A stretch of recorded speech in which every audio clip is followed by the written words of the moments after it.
Assalamualaikum warahmatullahi wabarakatuh. Selamat pagi pemirsa Trans 7. Khazanah Ensiklopedia Islam Dunia pagi ini kembali hadir ke hadapan Anda untuk berbagi informasi Islami. Semoga menginspirasi dan menjadi motivasi aktivitas Anda hari ini. Allah Subhanahu wa Ta'ala berfirman, Dialah Allah yang menciptakan, yang mengadakan, yang membentuk rupa, yang mempunyai Asma'ul Husna atau nama-nama yang paling baik. Bertasbih kepadanya apa yang ada di langit dan di bumi, dan dialah yang maha perkasa lagi maha bijaksana. Al-Quran Surah Al-Hasr ayat 24. Dalam surat Toha, Allah juga berfirman, Allah, tiada Tuhan yang berhak disembah melainkan Dia. Baginyalah Asma'ul Husna, segala nama yang baik. Al-Quran Surah Toha ayat 8. Asma'ul Husna, nama-nama Allah yang baik dan indah. Nama baik dan indah inilah yang untayan bacaan dan tulisannya selalu menghiasi surau-surau, masjid-masjid dan majlis-majlis taklim. Mendengar bacaannya terasa menyejukkan dan menenteramkan. Rasul Shallallahu Alaihi Wasallam pernah menegaskan, sesungguhnya Allah memiliki 99 nama, 100 kurang 1. Barang siapa yang menghitung-hitungnya, maka dia akan masuk surga. Allah ganjil, esa, senang pada yang ganjil. Hadis riwayat Bukhari, Muslim, Tirmizi, Ibnu Majah, Ahmad, dan lain-lain. Di sini Rasul Shallallahu Alaihi Wasallam menegaskan bahwa menghitung-hitung Asma'ul Husna menjadi penghantar seseorang memasuki surga Allah Subhanahu wa Ta'ala. Tentu saja, sabda Nabi ini sangat menggiurkan dan mudah dilakukan. Pertanyaan yang timbul kemudian, apakah hanya dengan menghitung-hitung Asma'ul Husna, Allah Subhanahu wa Ta'ala telah menjamin seseorang memasuki surganya? Kalimat menghitung-hitungnya dalam hadis sahih dari Nabi SAW ini maksudnya bukan hanya menghitung jumlah Asma'ul Husna atau membacanya saja bisa masuk surga. Tapi para ulama memaknai hadis Nabi ini dalam arti memahami maknanya dan mempercayainya atau beribadah kepada Allah Ta'ala sesuai dengan kandungan nama-namanya yang maha indah. Dampaknya, seorang muslim akan bertaubat kepadanya karena dia mengetahui bahwa Allah adalah At-Tawwab atau maha penerima taubat. Dia berzikir kepadanya dengan lisannya karena tahu bahwa Allah adalah As-Sami' atau maha mendengar. Dia juga melakukan amal soleh dengan anggota badan karena tahu bahwa Allah adalah Al-Basir atau maha melihat. Dan karena Allah memiliki sifat Ar-Rahman atau maha pengasih, maka seorang muslim akan mengasihi dan menyayangi hamba-hamba Allah yang lengah, kemudian berusaha untuk mengalihkan mereka dari jalan kelengahan menuju Allah dengan memberinya nasihat secara lemah lembut, tidak dengan kekerasan. Setiap kedurhakaan yang terjadi di alam raya dianggapnya terjadi pada dirinya sendiri, sehingga dia tidak menyisihkan sedikit upaya pun untuk menghilangkannya sesuai dengan kemampuan. Dengan menghayati nama Rahman, seorang mukmin akan menjadi seperti matahari yang tidak kikir atau bosan memancarkan cahaya dan kehangatannya kepada siapapun dan dimanapun. Kalaupun terdapat perbedaan cahaya dan kehangatan, maka itu lebih disebabkan oleh posisi penerima, bukan posisi pemberi. Karena matahari selalu konsisten dalam perjalanannya dan memiliki aturan atau hukum-hukum yang tidak berubah. Karena Allah memiliki nama Ar-Rahim atau Maha Penyayang, maka seorang muslim tidak akan membiarkan orang yang butuh kecuali berupaya memenuhi kebutuhannya. Tidak juga membiarkan seorang fakir di sekelilingnya atau di negerinya kecuali berusaha untuk membantu dan menghilangkan kefakiran dengan harta, kedudukan, atau berusaha melalui orang ketiga sehingga terpenuhi kebutuhannya. Dan kalau semua ini tidak berhasil, maka dia akan membantunya dengan doa serta menampakkan kesedihan dan kepedihan atas penderitaannya.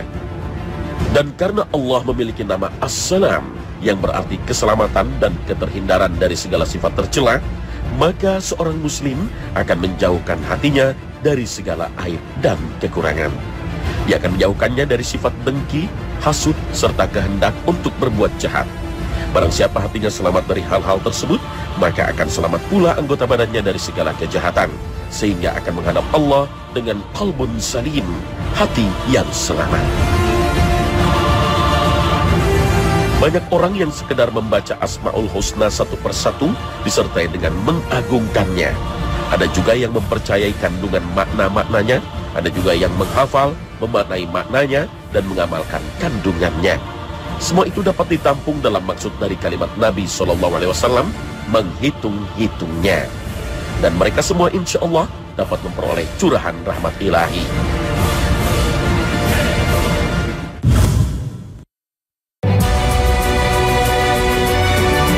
Secara umum kita masyarakat muslim di tanah air mengetahui Asmaul Husna atau nama-nama indah Allah ini berjumlah 99. Jumlah inilah yang banyak dipahami oleh kaum muslim berdasarkan hadis Nabi SAW. Sesungguhnya Allah memiliki 99 nama, 100 kurang 1. Siapa yang menghafalnya pasti masuk surga. Hadis riwayat Bukhari dan Muslim. Hadis ini bukan berarti Allah tidak memiliki nama-nama kecuali ini saja. Tetapi maknanya yang sesungguhnya adalah Allah memiliki nama-nama yang terhitung yang berjumlah 99 nama. Siapa yang menghafal nama-nama tersebut, dia akan masuk surga. Ini tidak menafikan kalau dia memiliki nama selainnya. Sedangkan sabda Nabi SAW, siapa yang menghafalnya, menghitungnya, menjadi pelengkap susunan kalimat pertama. Susunan ini seperti ucapan seseorang, saya memiliki 1 miliar rupiah yang kusiapkan untuk sedekah. Ucapan ini bukan berarti uang yang saya miliki hanya 1 miliar, tapi masih ada uang lainnya untuk alokasi kebutuhan lain. Merujuk kepada Al-Quran, para ulama menemukan hitungan yang berbeda-beda. Ibnu Barjam Al-Andalusi, seorang ulama dari Andalusia yang hidup pada akhir abad ke-5 dan awal abad ke-6 Hijriah, menghimpun 132 nama yang termasuk dalam Asmaul Husna. Al-Qurtubi dalam tafsirnya menghimpun nama-nama Tuhan yang disepakati dan yang diperselisihkan yang bersumber dari para ulama sebelumnya. Keseluruhannya melebihi 200 nama. Bahkan Abu Bakar Ibnul Arabi, salah seorang ulama mazhab Maliki, menyebutkan bahwa sebagian ulama telah menghimpun nama-nama Tuhan dari Al-Quran dan As-Sunnah sebanyak 1000 nama. Jika demikian halnya, maka nama-nama Allah jumlahnya tidak terbatas dengan bilangan tertentu. Bukti bahwa Allah masih mempunyai nama-nama lain selain yang 99 nama adalah hadis Nabi SAW yang sabdanya, aku memohon kepadamu dengan segala nama yang menjadi milikmu, yang engkau namakan dirimu dengannya, atau engkau turunkan dalam kitabmu, atau yang engkau ajarkan kepada seorang dari makhlukmu, atau yang engkau rahasiakan dalam ilmu gaib yang ada di sisimu. Hadis riwayat Ahmad dan lainnya. Kalimat Nabi atau yang engkau rahasiakan dalam ilmu gaib yang ada di sisimu menunjukkan bahwa ada nama Allah yang tidak diberitahukan kepada salah seorang dari makhluknya. Hanya dia sendiri yang mengetahuinya. Berdasarkan ini Nabi SAW bersabda, saya tidak bisa menghinggakan pujian kepadamu sebagaimana engkau memuji terhadap dirimu sendiri. Hadis riwayat Muslim, Abu Daud, At-Tirmizi, dan lainnya.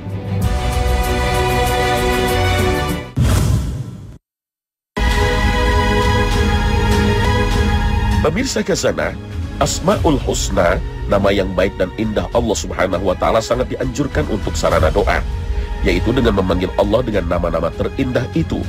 Hal ini sangatlah wajar karena ketika seseorang memanggil sesama saja, dianjurkan untuk memanggilnya dengan nama yang paling dia sukai. Maka saat berkomunikasi dengan Allah, tentunya lebih dianjurkan untuk memanggilnya dengan nama yang paling Allah sukai, yaitu Asmaul Husna. Inilah yang Allah Subhanahu wa Ta'ala perintahkan dalam firman-Nya. Dan Allah memiliki Asmaul Husna, nama-nama yang terbaik. Maka bermohonlah kepadanya dengan menyebutnya Asmaul Husna itu, dan tinggalkanlah orang-orang yang menyalahartikan nama-namanya. Mereka kelak akan mendapat balasan terhadap apa yang telah mereka kerjakan. Al-Quran Surah Al-A'raf ayat 180. Dalam ayat lain Allah Subhanahu wa Ta'ala berfirman, katakanlah Muhammad, serulah Allah atau serulah Ar-Rahman dengan nama yang mana saja kamu dapat menyeru, karena dia mempunyai Asmaul Husna, nama-nama yang terbaik. Dan janganlah engkau mengeraskan suaramu dalam sholat, dan janganlah pula merendahkannya, dan usahakan jalan tengah di antara kedua itu. Al-Quran Surah Al-Isra ayat 110. Perintah berdoa dengan menyebut Asma'ul Husna dalam ayat ini di antara maksudnya adalah cara berdoa dengan menyebut nama indahnya Allah yang disesuaikan dengan permohonannya. Misalnya, jika seseorang memohon rezeki, hendaknya berdoa dengan mengucapkan sifat Ar-Razzaq, Maha Pemberi rezeki. Misalnya dengan mengucapkan, Ya Razzaq, urzuqni. Wahai yang Maha Pemberi rezeki, berilah aku rezeki. Jika yang dimohonkan kesembuhan, maka sebutlah sifat Allah Asy-Syafi' atau yang Maha Penyembuh. Misalnya dengan mengucapkan, Ya Syafi' Ishfini. Wahai yang Maha Penyembuh, sembuhkanlah aku. Dan jika kasih sayang Allah yang dimohonkan, ucapkanlah, Ya Rahman, irhamni. Wahai yang Maha Penyayang, sayangilah aku. Demikianlah dan seterusnya. Menyebut sifat-sifat yang sesuai bukan saja dapat mengundang pengabulan doa, tetapi juga akan melahirkan ketenangan dan optimisme dalam jiwa si pemohon.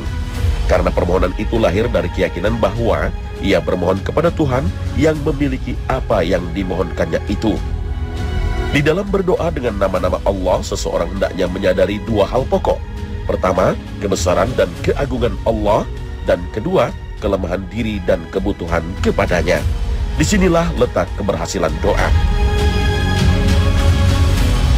Jika kita cermati contoh-contoh doa yang disebutkan dalam Al-Quran atau yang diajarkan oleh Nabi SAW, kita akan dapati ada dua cara dalam menggunakan kalimat Asma'ul Husna untuk berdoa.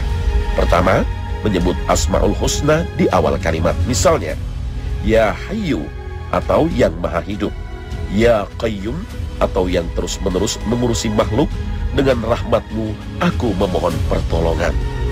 Penyebutan di awal kalimat doa ini dimaksudkan sebagai tawassul atau menjadikannya penghantar atau sarana kepada Allah.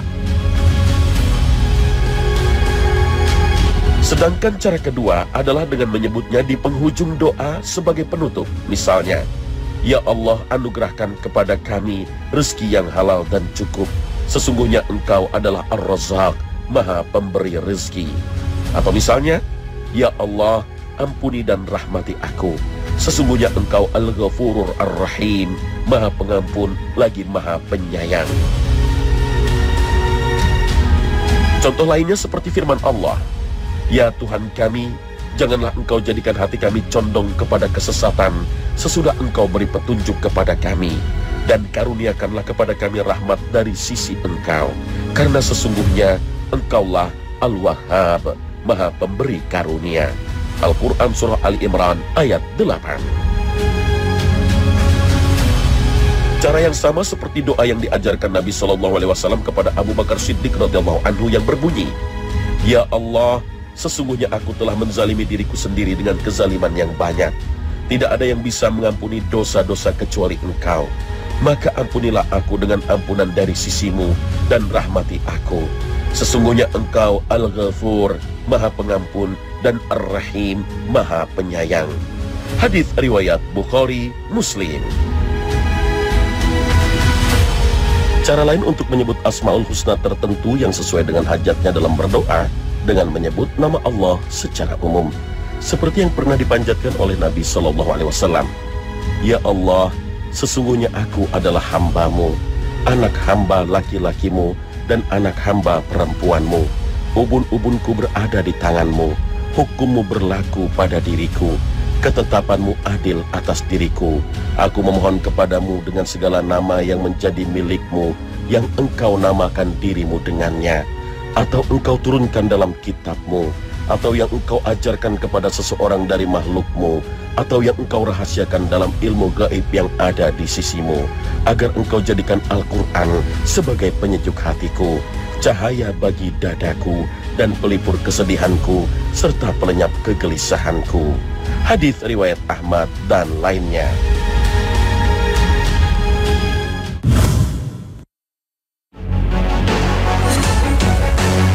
Pemirsa Khazanah, Sifat Allah dalam Asmaul Husna yang diperintahkan Allah Subhanahu wa Ta'ala agar digunakan untuk berdoa sangatlah banyak. Lalu, adakah di antara sifat Allah dari Asmaul Husna yang paling agung, jika digunakan untuk berdoa akan segera dikabulkan Allah Subhanahu wa Ta'ala? Dalam hal ini, para ulama saat mengkaji Asmaul Husna untuk mengetahui nama Allah Ta'ala yang paling agung, yang apabila dipakai untuk meminta kepada Allah, maka Allah Subhanahu wa Ta'ala akan memberi, dan bila dipakai untuk memohon kepadanya, maka Dia akan mengabulkan. Di antara nama teragung itu adalah Al-Hayyu, yang maha hidup, dan Al-Qayyum, yang mengatur segala sesuatu. Kedua nama yang agung ini mengandung seluruh sifat kesempurnaan, karena kehidupan merupakan syarat untuk memiliki segala kesempurnaan dalam zatnya. Adapun Al-Qayyum, yang salah satu maknanya adalah yang terus-menerus mengatur urusan makhluknya, yang tidak lalai dari mereka walaupun sesaat, hal itu berkonsekuensi kesempurnaan dan kelanggengan seluruh perbuatannya. Kedua sifat inilah sifat atau nama Allah Subhanahu wa Ta'ala, Asmaul Husna teragung. Hal ini berdasarkan riwayat dari Anas bin Malik radhiyallahu anhu. Dikisahkan bahwa dahulu dia duduk bersama Rasulullah SAW dan ada seseorang yang sholat lalu berdoa, "Ya Allah, aku memohon kepadamu dengan mengimani bahwa milikmu segala pujian, tiada sesembahan yang benar selain Engkau Al-Mannan, pencipta langit dan bumi. Wahai yang memiliki keagungan dan kemurahan, wahai Al-Hayyu, wahai Al-Qayyum." Mendengar itu Nabi SAW berkata, "Sesungguhnya dia telah berdoa kepada Allah Subhanahu wa Ta'ala dengan menyebut namanya yang terbesar, yang bila diminta dengannya dia akan mengijabahi, dan bila dimohon dengannya dia akan memberi." Hadis riwayat Abu Dawud. Abu Umamah Al-Bahili radhiyallahu anhu juga pernah menuturkan bahwa Rasulullah SAW bersabda, "Sesungguhnya nama Allah yang paling agung terdapat dalam 3 surah dari Al-Quran, surah Al-Baqarah, Ali Imran, dan Toha." Hadis riwayat Ibnu Majah dan Al-Hakim. Ketiga surat yang disebut dalam hadis ini kesemuanya mengandung nama Al-Hayyu dan Al-Qayyum. Nabi SAW pun mengajari putrinya untuk berdoa dengan menyebut nama itu. Diriwayatkan dari Anas bin Malik radhiyallahu anhu, Rasulullah SAW bersabda kepada Fatimah, "Apa yang menghalangimu untuk mendengar apa yang kuwasiatkan kepadamu? Hendaknya kamu ucapkan bila masuk waktu pagi dan masuk waktu sore, wahai Al-Hayyu, wahai Al-Qayyum, dengan rahmatmu aku memohon pertolongan. Perbaikilah seluruh urusanku. Janganlah engkau serahkan diriku padaku walaupun sekejap mata." Hadis riwayat Ibnu Sunni dan Al-Baihaqi. Bahkan Nabi SAW sendiri mempraktekannya sebagaimana diceritakan oleh Anas bin Malik radhiyallahu anhu juga. Apabila tertimpa masalah yang sulit, Nabi SAW berdoa, "Ya Hayyu, Ya Qayyum, dengan rahmatmu aku memohon pertolongan." Hadis riwayat Tirmizi dan Ibnu Sunni. Selain nama Allah teragung Al-Hayyu dan Al-Qayyum, ada nama dari Asmaul Husna yang paling agung lainnya yang jika disebutkan dalam doanya, Allah tidak akan menolaknya, yaitu Al-Ahad, yang Maha Esa, dan As-Samad, atau yang Maha Sempurna dan bergantung kepadanya sesuatu. Hal ini berdasarkan hadis Nabi SAW bahwa Rasulullah SAW pernah mendengar seorang lelaki berkata dalam doanya, "Ya Allah, sesungguhnya aku memohon kepadamu dengan persaksianku bahwa sungguh Engkau Allah yang tiada sembahan yang benar kecuali Engkau adalah Al-Ahad, yang Maha Esa, lagi As-Samad, Maha Sempurna dan bergantung kepadanya segala sesuatu, yang tiada beranak dan tiada pula diperanakkan, serta tiada seorang pun yang setara dengannya."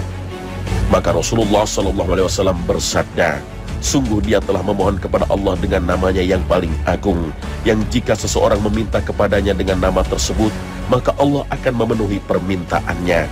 Dan jika dia berdoa kepadanya dengan nama tersebut, maka Allah akan mengabulkan doanya." Hadis riwayat Ahmad, Abu Daud, Nasa'i, Tirmizi, Ibnu Majah, Ibnu Hibban, dan Hakim dari Buraidah bin Al-Husayb radhiyallahu anhu. Menurut Syekh Abdurrahman As-Sa'di, nama Allah yang paling agung adalah jenis dari nama-nama Allah Ta'ala. Nama-namanya yang mengandung semua sifat-sifat kesempurnaan milik Allah dan mengandung sifat-sifat keagungan, kemuliaan, dan keindahan. Maka sebutan Allah adalah termasuk namanya yang paling agung. Demikian pula nama As-Samad yang maha sempurna dan bergantung kepadanya segala sesuatu. Demikian pula Al-Hayyul Qayyum, Al-Hamid Al-Majid yang maha terpuji lagi maha mulia, Al-Kabir Al-Azim yang maha besar dan agung, dan Al-Muhit yang maha meliputi semua makhluknya. Wallahu a'lam.